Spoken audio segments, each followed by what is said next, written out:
कशी भारी वाटते ना आवळा कँडी. मस्त एकदम बाजारात भेटते तशी. तुम्ही पण नक्की ट्राय करून बघा आणि माझा व्हिडिओ जर आवडला असेल तर शेवटपर्यंत नक्की बघा. चला तर मग सगळ्यांना श्री स्वामी समर्थ. माझ्या एका नवीन व्हिडिओमध्ये तुमचं सगळ्यांचं खूप खूप स्वागत. तर आज माझ्या नवीन व्हिडिओमध्ये मी तुम्हाला आवळा कँडीची रेसिपी दाखवणार आहे. केस गळतीचं प्रमाण भरपूर वाढलेलं आहे, त्याच्यावर रामबाण उपाय. मुलं अशी पण आवळा वगैरे खात नाही, तर ही आवळ्याची कँडी तुम्ही करून द्या, मुलंही आवडीने खातील. आणि चला तर मग आता आपण बघूया आवळा कँडी कशी बनवली जाते. आपण ही स्टोअर पण करू शकतो. ही बघा, मी आता ही डब्यामध्ये भरून ठेवलेली आहे, स्टोअर केलेली आहे व्यवस्थित. आता ही कशी बनवली ती तुम्हाला मी दाखवते. तर पहिल्यांदा प्रमाण बघा. हे मी 2 किलो आवळे घेतलेले आहेत.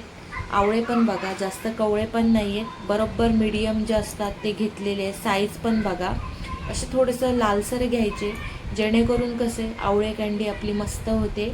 आता हे मी 2 किलो बरोबर आवळे घेतलेले आहेत. साईज पण बघू शकतात. आणि आपण थोडंफार त्याच्यावर काळं वगैरे डाग दिसले ना तर सुरीने काढून टाकायचे.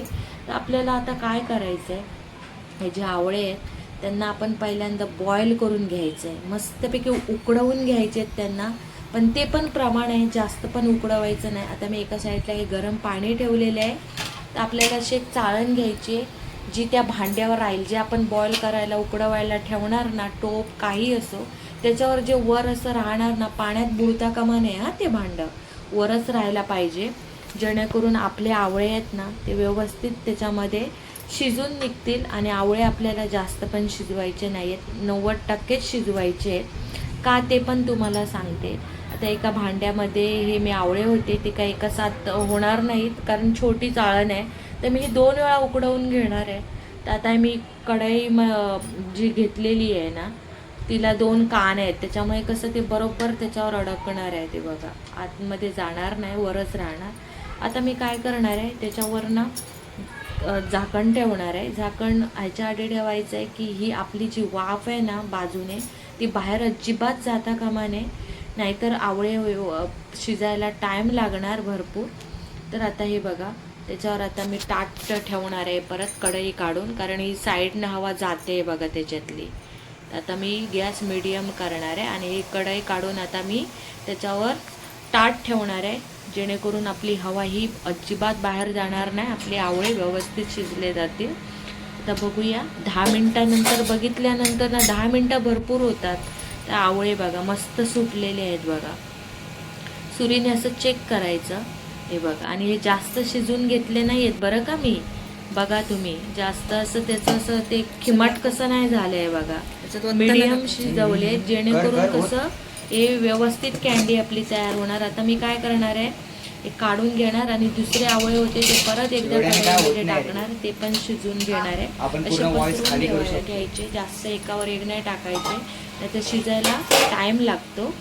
तर आता मी काय करणार आहे, थोडेसे थंड झाल्यावर ना असं आपण त्याचे 2 भाग करून घ्यायचे आहे बघा.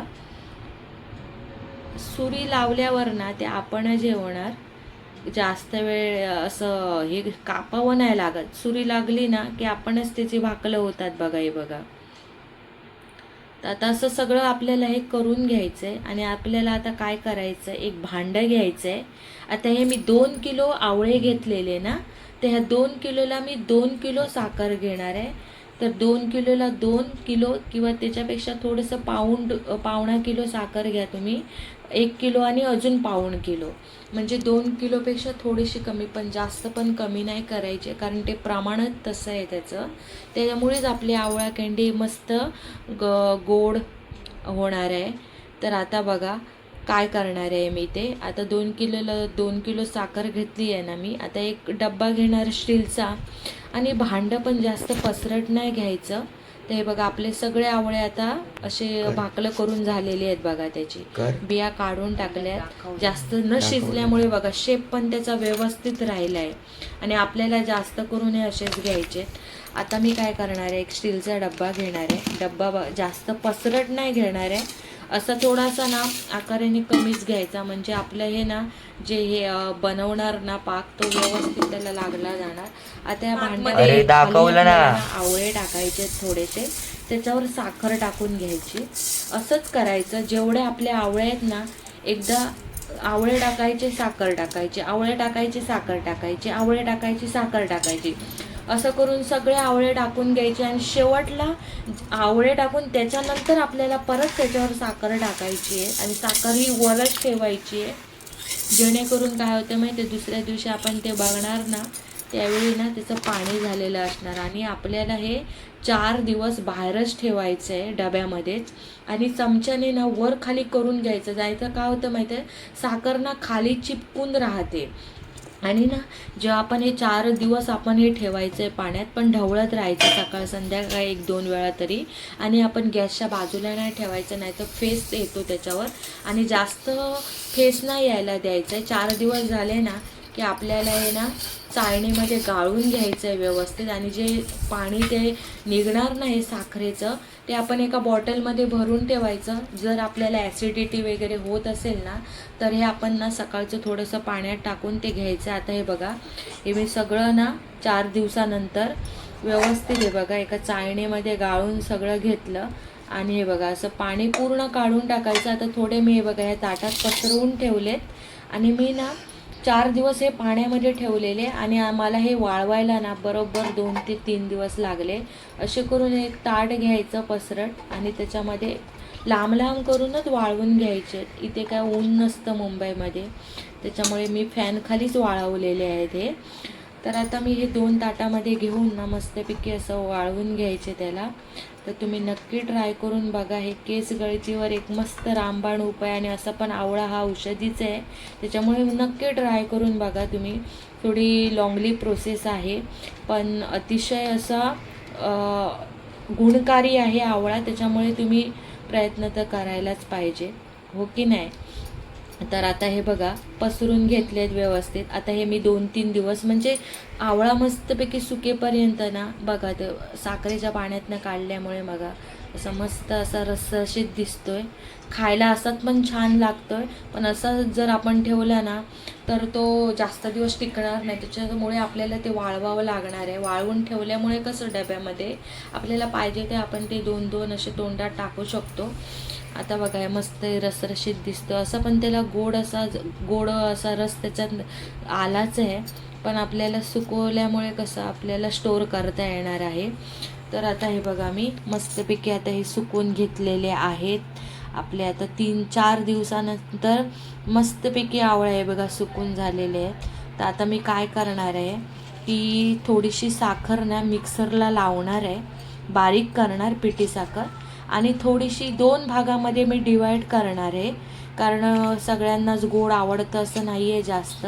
त्याच्यामुळे मी काय करणार, हे 2 भागात घेणार आणि अर्ध्यांना ना पिठी साखर जी आपण बनवली आहे ना ती मी लावून घेणार आहे आणि थोडे तसेच ठेवणार आहे.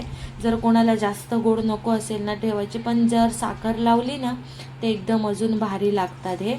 तर आता साखर आपण लावून घेणार आहोत, त्याच्यासाठी मी आता 2 भागामध्ये डिवाईड करून घेणार आहे. तर माझा व्हिडिओ तुम्हाला आवडला असेल ना तर शेवटपर्यंत नक्की बघा. माझ्या चॅनलला सबस्क्राईब करा, लाईक करा. माझ्या जी रेसिपी आहे ती शेअर करा. शेअर अशासाठी करा जेणेकरून हा व्हिडिओ जास्तीत जास्त लोकांपर्यंत पोचेल आणि सगळ्यांना याचा खूप फायदा होईल म्हणून. तर आता बघा हे 2 भागामध्ये डिवाईड करायला ठेवलेत. आता मी साखर घेणार आहे.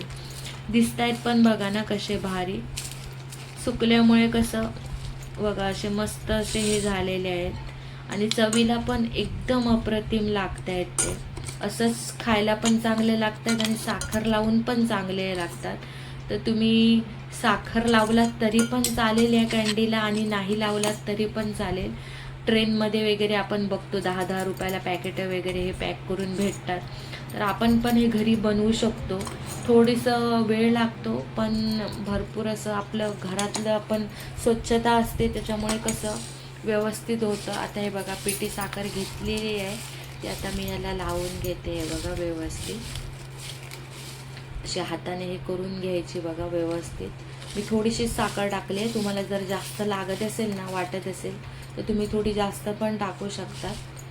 उन्हामध्ये ना वाळवलं तर अजून चांगलं, ते तर 2 दिवसातच वाळतं कारण ऊन पण असतं. पण मी फॅनखाली वाळवलं आहे कारण ऊन जास्त नसतं इकडे, त्याच्यामुळे कसं थोडासा 2-4 दिवस लागले मला वाळवायला.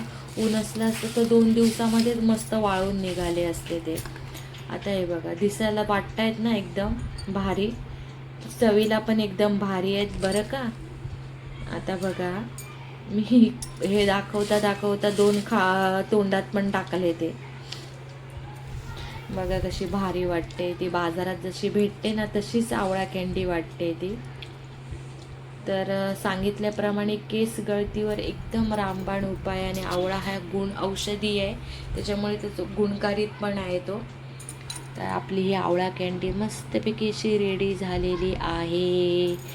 तुम्ही या खायला, आणि व्हिडिओ जर आवडला असेल तर शेअर करा, लाईक करा, सबस्क्राईब करा, आणि मग तुम्ही नक्की ट्राय करून बघा.